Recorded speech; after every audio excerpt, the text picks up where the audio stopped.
Hello friends, आप सभी का हमारे यूट्यूब चैनल में स्वागत है। आज हम आपके लिए लेकर आए हैं सी टेट का पेपर 2 का साइंस सब्जेक्ट। और आज का हमारा टॉपिक है भोजन।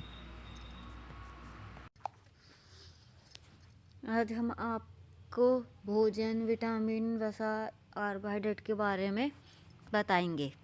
और सबसे पहला टॉपिक है हमारा भोजन।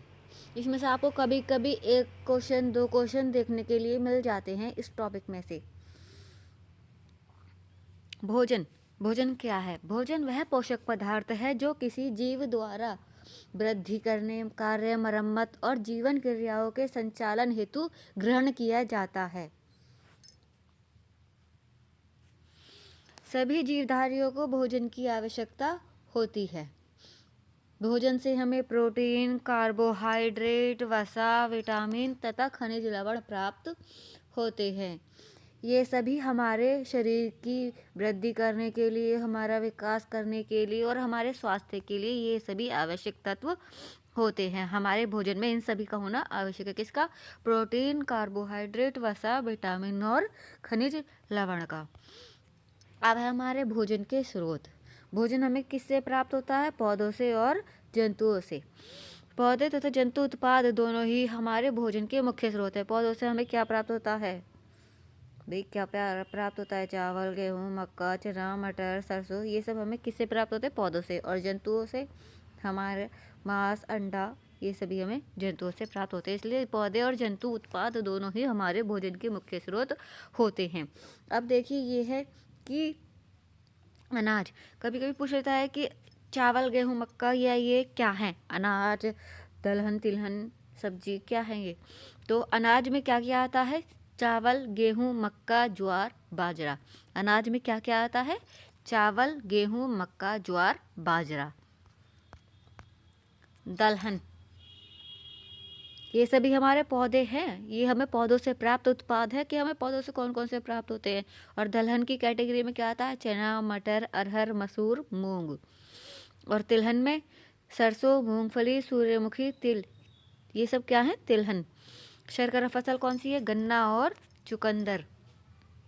बागवानी फसल चाय, कॉफ़ी, नारियल, ये सभी हमारे बागवानी फसल में आते हैं।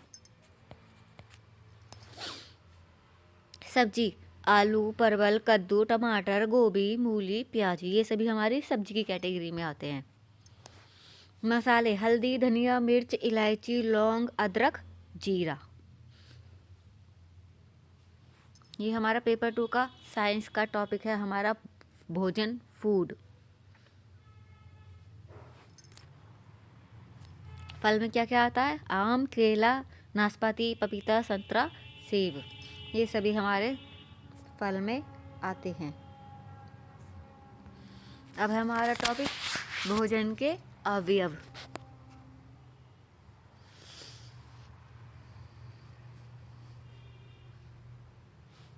अब भोजन के अवयव क्या होते हैं? भोजन की उत्कृष्टता उसमें उपलब्ध पोषक तत्वों के आधार पर ही तय की जाती है कि ये भोजन हमारे लिए कितना उपयोगी है, कितना लाभदायक है, कि हमारे स्वास्थ्य के लिए कितना अच्छा है। यह सब हमें हमारे पौष्टिक तत्व ही बताते हैं। और ये पौष्टिक तत्व ही हमारे भोजन के अवयव होते हैं। कौन कौन से भोजन के अवयव होते हैं? कार्बोहाइड्रेट, प्रोटीन, वसा, विटामिन, खनिज लवण, जल एवं रुक्षांश ही हमारे भोजन के मुख्य अवयव होते हैं। पौष्टिक तत्व भोजन में पाए जाने वाले वे रासायनिक यौगिक हैं जो भोजन में से अवशोषित होकर हमारे स्वास्थ्य को बेहतर बनाते हैं। पौष्टिक तत्व होते हैं जो हमारे स्वास्थ्य को अधिक बेहतर बनाते हैं। स्वस्थ शरीर के लिए इन विभिन्न अवयवों की हमारे भोजन में उपस्थिति आवश्यक है। स्वस्थ शरीर के लिए भोजन के जो अवयव हैं हमारे, कार्बोहाइड्रेट, प्रोटीन, वसा, विटामिन, खनिज लवण, जल और रुक्षांश, ये सभी हमारे शरीर को स्वस्थ बनाते हैं। अब आया हमारा पोषक तत्व। भोजन के वे घटक जिनकी आवश्यकता शारीरिक वृद्धि, जनन, स्वास्थ्य, जीवन के लिए प्रचुर मात्रा में होती है, पौष्टिक तत्व कहलाते हैं। पौष्टिक तत्व को भी 2 भागों में बांटा गया है, बृहत पौष्टिक तत्व और सूक्ष्म पौष्टिक तत्व। अब बृहद पौष्टिक तत्व क्या होते हैं? आहार और ऊर्जा की आपूर्ति करने के साथ साथ शरीर के विकास एवं उसके विभिन्न क्रियाकलापों के लिए जरूरी पौष्टिक तत्व बनाते हैं। कार्बोहाइड्रेट, वसा, प्रोटीन, सूक्ष्म खनिज तत्व और जल बृहद पौष्टिक तत्व के अंतर्गत आते हैं। बृहद पौष्टिक तत्व के अंतर्गत क्या क्या आता है? कार्बोहाइड्रेट, वसा, प्रोटीन, सूक्ष्म खनिज लवण और जल बृहद जल, ये सभी हमारे बृहद पौष्टिक तत्व के अंतर्गत आते हैं। अब हमारे सूक्ष्म पौष्टिक तत्व क्या होते हैं? इन तत्वों में विटामिन, जल और वसा में जो घुलनशील होते हैं वो वाले विटामिन और आवश्यक सूक्ष्म खनिज तत्व शामिल होते हैं। इन पौष्टिक तत्वों की पर्याप्त आपूर्ति हमें अच्छे स्वास्थ्य, कार्य में दक्षता और उत्पादकता के लिए आवश्यकता पड़ती है। इन सूक्ष्म पौष्टिक तत्वों की कार्य करने के लिए, अच्छे स्वास्थ्य के लिए हमें सूक्ष्म पौष्टिक तत्व की आवश्यकता होती है। अब हमारा कार्बोहाइड्रेट। कार्बोहाइड्रेट हमारे शरीर के लिए ऊर्जा के मुख्य स्रोत होते हैं। अब कार्बोहाइड्रेट किसके बने होते हैं? कार्बोहाइड्रेट पॉलीहाइड्रोक्सी एल्डिहाइड या कीटोन के होते हैं जो कार्बन, हाइड्रोजन और ऑक्सीजन से बने होते हैं। इनमें जो अनुपात होता है कार्बन और हाइड्रोजन और ऑक्सीजन का, वो 1:1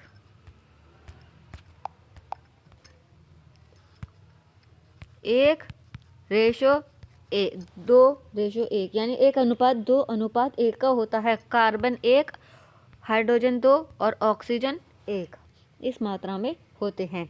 इनका सामान्य सूत्र CnH2ON, ये इनका सामान्य सूत्र होता है और ये जो N है वो कार्बन परमाणुओं की संख्या होती है।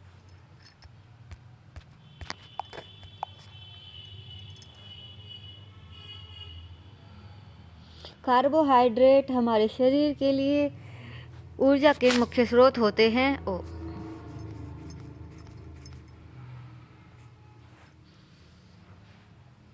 यह ऑक्सीकरण के पश्चात शरीर में ऊर्जा उत्पन्न करते हैं। 1 ग्राम कार्बोहाइड्रेट किसके बराबर होता है? 17 किलो जूल या 4 किलो कैलोरी ऊर्जा के। 1 ग्राम कार्बोहाइड्रेट 17 किलो जूल या 4 किलो कैलोरी ऊर्जा के बराबर होता है। हमारे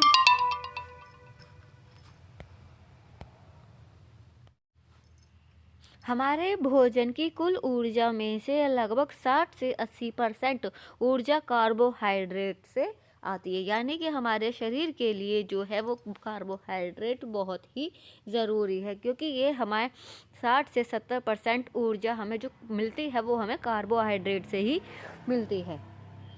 कार्बोहाइड्रेट हमारे शरीर का लगभग 1% भाग बनाते हैं। अब है कार्बोहाइड्रेट के प्रमुख स्रोत क्या होते हैं? आलू, फल, अनाज, शर्करा। अनाज में क्या आता है? वही चावल, गेहूँ, मक्का, ज्वार, बाजरा, ये हमारे किस में क्या आते हैं? अनाज में। और शर्करा में शहद, गन्ना, चुकंदर, जैम, रोटी, दूध, ये सभी हमारे कार्बोहाइड्रेट की शर्करा में आते हैं। जब कार्बोहाइड्रेट का उपयोग आवश्यकता से अधिक किया जाता है तो अतिरिक्त कार्बोहाइड्रेट शरीर में वसा फैट के रूप में एकत्रित हो जाता है। जब हम आवश्यकता से अधिक कार्बोहाइड्रेट लेते हैं तो वह वसा का यानी फैट का रूप ले लेते हैं। इसे लाइपोजेनेसिस कहते हैं।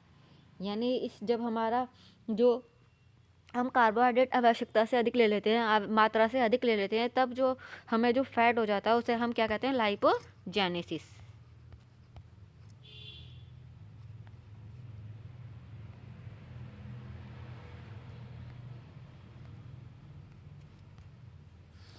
जीवित कोशिकाएं रक्त से ग्लूकोज का अवशोषण करती हैं। जीवित जो कोशिकाएं होती हैं वो रक्त से ग्लूकोज का अवशोषण करती हैं। और ग्लूकोज के अधिक कैसे? यकृत और मांसपेशियों में ग्लाइकोजन के रूप में जो संचयन होता है वो हमारा ग्लाइकोजेनेसिस कहा जाता है। ग्लाइकोजेनेसिस कहा जाता है।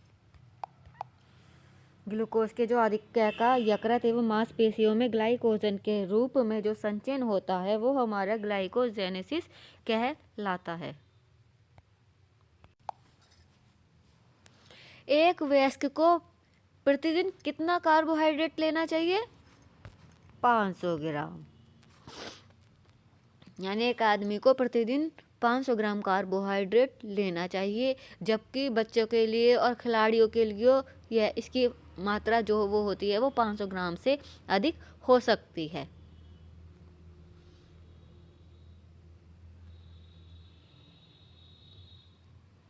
अच्छा चलिए एक बात और, स्टार्च परीक्षण क्या होता है? जब खाद्य वस्तु में स्टार्च की उपस्थिति का परीक्षण उसमें 2-3 बूंद तनु आयोडीन विलयन को डालकर करते हैं। यदि यह नीला काला हो जाता है तो स्टार्च उपस्थित है। और स्टार्च खाद्य पदार्थ जैसे आलू, ब्रेड, चावल आदि में पाया जाता है। स्टार्च किस में पाया जाता है? आलू, ब्रेड, चावल आदि में स्टार्च पाया जाता है। अब है प्रोटीन। प्रोटीन शब्द का सर्वप्रथम प्रयोग जे वर्जिलियस ने किया था। यह एक जटिल कार्बनिक यौगिक है जो 20 अमीनो अम्ल से मिलकर बने होते हैं। मानव शरीर का लगभग 15% भाग प्रोटीन से ही निर्मित होता है।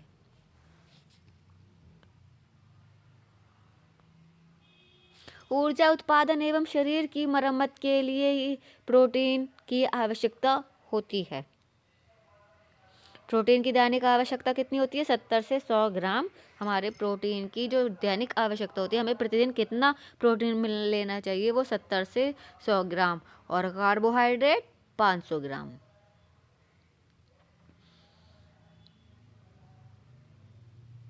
मनुष्य के शरीर में 20 प्रकार के अमीनो अम्लों की आवश्यकता होती है, जिनमें से 10 का संश्लेषण हमारा शरीर स्वयं करता है और शेष 10 भोजन के द्वारा प्राप्त होते हैं।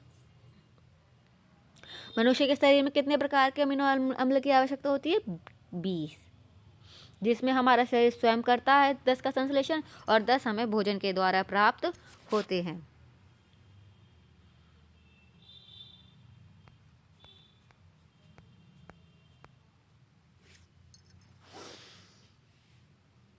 प्रोटीन अमीनो अम्ल के बहुलक होते हैं जो पॉलीपेप्टाइड बंधों द्वारा जुड़े होते हैं। कितने दो किसके द्वारा? पॉलीपेप्टाइड बंधों द्वारा जुड़े होते हैं। प्रोटीन सर्वप्रथम अमीनो अम्लों में टूटते हैं, इसके बाद इनका पाचन होता है।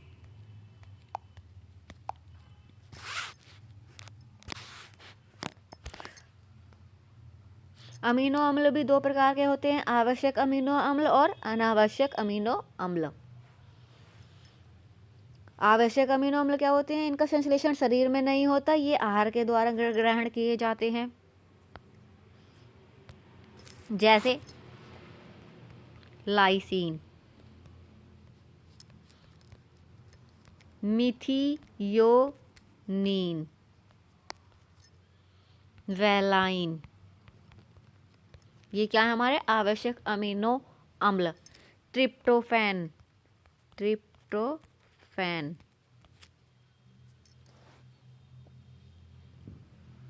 ये हमारे क्या होते हैं? आवश्यक अमीनो अम्ल। अब हमारे अनावश्यक अमीनो अम्ल क्या होते हैं? इनका संश्लेषण शरीर में होता है तथा इनको बाहर से ग्रहण करने की आवश्यकता नहीं होती है। कौन कौन से होते हैं ये? एलेनीन, आर्जिनिन, एस्पार्टिक अम्ल, सिस्टीन,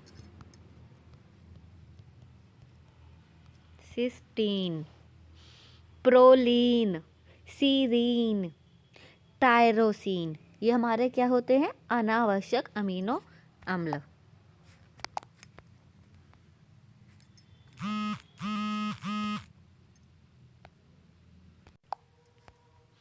प्रोटीन की दैनिक आवश्यकता 70 से 100 ग्राम होती है। प्रोटीन कार्बन, हाइड्रोजन, ऑक्सीजन एवं नाइट्रोजन के बने होते हैं। कुछ प्रोटीनों में गंधक, फास्फोरस और लौह भी पाया जाता है। 1 ग्राम प्रोटीन से लगभग 5.65 किलो कैलोरी ऊर्जा प्राप्त होती है।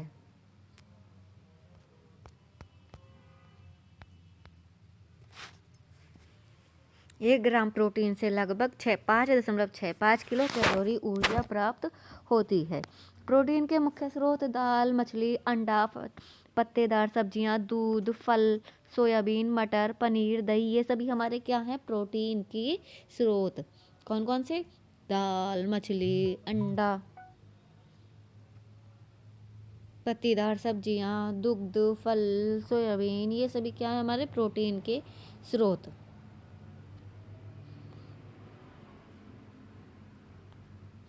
प्रोटीन की कमी से बच्चों में क्वाशियोकोर एवं मैरेस्मस नामक रोग हो जाता है। प्रोटीन की कमी से कौन सा रोग हो जाता है? क्वाशियोकोर और मैरेस्मस नामक रोग हो जाता है। क्वाशियोकोर में बच्चों के हाथ पांव पतले दुबले हो जाते हैं, पेट बाहर की ओर निकल जाता है, और जबकि मैरेस्मस में बच्चों के शरीर की मांसपेशियां ढीली हो जाती हैं।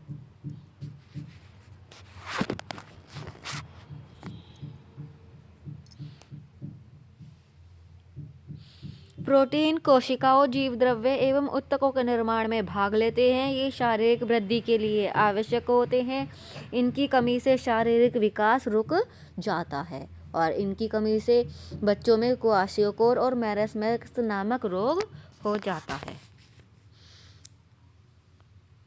अब हम प्रोटीन परीक्षण कैसे करेंगे? यदि हम खाद्य पदार्थ में उपस्थित प्रोटीन की उपस्थिति को जांचना चाहते हैं तो खाद्य पदार्थ यदि ठोस है तो उसका पेस्ट या चूर्ण बना लेते हैं। उस पर चूर्ण की थोड़ी सी मात्रा परख नली में लेकर इसमें 10 बूंदें जल की डालते हैं। इसके बाद इसमें कॉपर सल्फेट की 2 बूंदें और 10 बूंदें कास्टिक सोडा की डालते हैं। यदि परख नली का पदार्थ बैंगनी रंग का हो जाता है तो खाद्य पदार्थ में प्रोटीन उपस्थित होता है।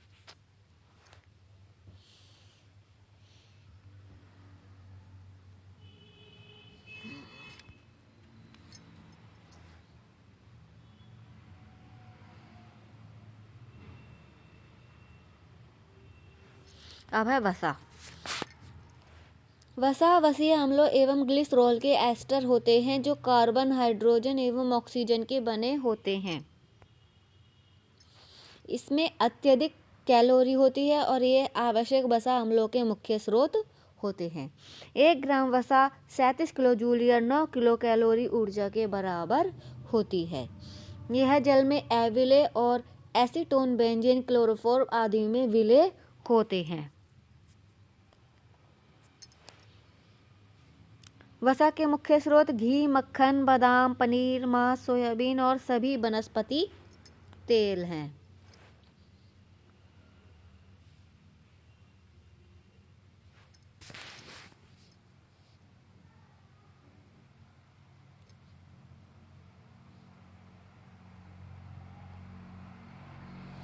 वसीय अम्लों की उपस्थिति अथवा अनुपस्थिति के आधार पर लिपिड 2 प्रकार के होते हैं, सरल लिपिड और जटिल लिपिड।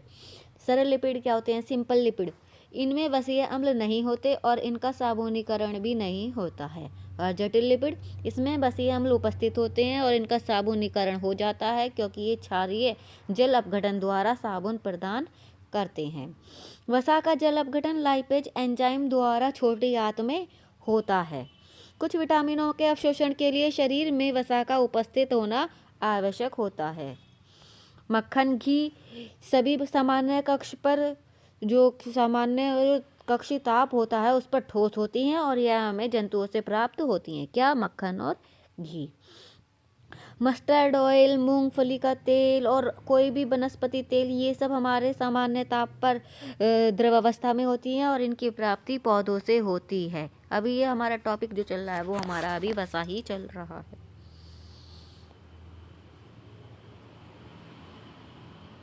भोजन में असंतृप्त वसाओं को अधिक ग्रहण करने से हृदय रोग हो जाता है। इससे रुधिर में कोलेस्ट्रॉल की मात्रा बढ़ जाती है, जिससे हाइपर कोलेस्टेरोलीमिया हो सकता है। कोलेस्ट्रॉल की अधिक मात्रा से कौन सा होता है? हाइपर कोलेस्टेरोलीमिया। भाई ये नाम कितना बड़ा है। जब हम असंतृप्त वसाओं को अधिक ग्रहण कर लेते हैं तो इससे कोलेस्ट्रॉल की मात्रा बढ़ जाती है और ये वाला रोग हो जाता है। मानव आहार में अधिक मात्रा में असंतृप्त वसाएं होनी चाहिए। इनका निर्माण शरीर द्वारा नहीं होता है। इस प्रकार के वसा अम्लों को आवश्यक वसा अम्ल जैसे लिनोलिक अम्ल कहते हैं। वसा शरीर के बहुत से अंगों जैसे नेत्र, गोलक, वृक्क, अंडाशय आदि को झटकों से सुरक्षा प्रदान करती है। लिपिड की अधिकता से मोटापा बढ़ जाता है। लिपिड की अधिकता से मोटापा बढ़ जाता है। अब वसा परीक्षण कैसे करेंगे? खाद्य पदार्थों में उपस्थित वसा की उपस्थिति का हम परीक्षण कर सकते हैं। सर्वप्रथम खाद्य पदार्थ की कुछ मात्रा कागज में लपेटकर इसे चूर्ण कर लेते हैं। इसमें कागज पर तेलनुमा धब्बे बन जाते हैं तो वसा की उपस्थिति है। यदि हम खाद्य पदार्थ का चूर्ण कर लेंगे और उसे एक कागज में लपेट लेंगे तो और वो कागज में अगर तेल के डिब्बे आ जाते हैं तो उसमें वसा है। अब है हमारा विटामिन टॉपिक। वे कार्बनिक यौगिक जो अति अल्प मात्रा में मनुष्य एवं जंतुओं के शरीर की वृद्धि तथा विकास के लिए आवश्यक होते हैं, उन्हें अतिरिक्त आहार या विटामिन कहते हैं। इन्हें विटामिन नाम फुंक ने दिया था।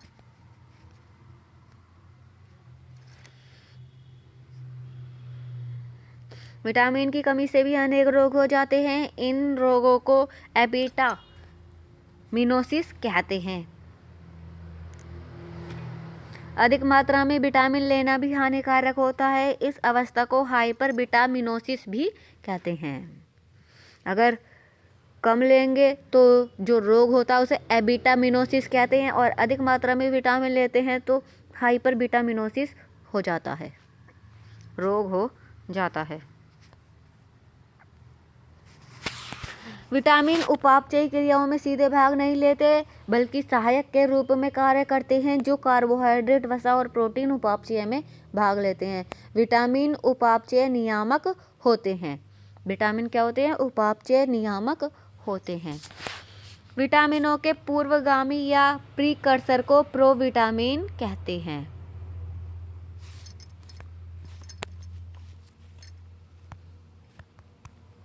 Carotene, vitamin A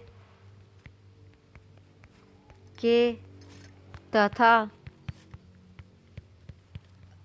अर्गेस्टेरोल vitamin D के पूर्वगामी होते हैं। विटामिन डी के पूर्वगामी होते हैं। विटामिन ए का पूर्वगामी कैरोटीन और विटामिन डी का पूर्वगामी अर्गेस्टेरोल है। विटामिन दो प्रकार के होते हैं, जल में घुलनशील विटामिन और वसा में घुलनशील विटामिन। इन विटामिनों को दो भागों में किसने बांधा? ड्रेमंड ने। किसने? ड्रेमंड ने विटामिनों को दो भागों में बांटा, जल में घुलनशील विटामिन और वसा में घुलनशील विटामिन। जल में घुलनशील विटामिन कौन कौन से होते हैं? बी विटामिन और सी विटामिन। और वसा में घुलनशील विटामिन ए, डी, के, ई। यानी जल में जो घुलनशील होंगे वो होंगे हमारे बी और सी, और जो वसा में होंगे बी और सी, और जो वसा में होंगे वो होंगे हमारे कीड़ा। क्या होगा? कीड़ा, के, ई, डी, ए। यानी जो वसा में होगा वो हमारा कीड़ा घुड़ा हुआ होगा, कीड़ा। ट्रिक है इसकी, कीड़ा। यानी विटामिन के, विटामिन ई, विटामिन डी और विटामिन ए, ये हमारे वसा में घुलनशील विटामिन हैं। सो फ्रेंड, ये थी आज की हमारी वीडियो। अगर अच्छी लगी हो तो प्लीज़ एक बार बताइए तो सही आपको अच्छी है हमारी वीडियो कितनी अच्छी लगती है। एक बार कमेंट बॉक्स में बताइएगा, ताकि हम अपनी वीडियो को और अच्छी तरीके से बना सकें। कुछ कमी हो तो वो भी बताइए, ताकि हम अपनी कमी को सुधार सकें। आपको जैसी भी हमारी वीडियो लगती हैं वैसे ही हमें बताइए प्लीज़, ताकि हम और अपने सुधारने में कुछ कर सकें, कुछ सुधार कर सकें अपनी वीडियो में। Please like, share and subscribe. I hope आज की वीडियो आपके लिए बहुत ही यूज़फुल रही होगी।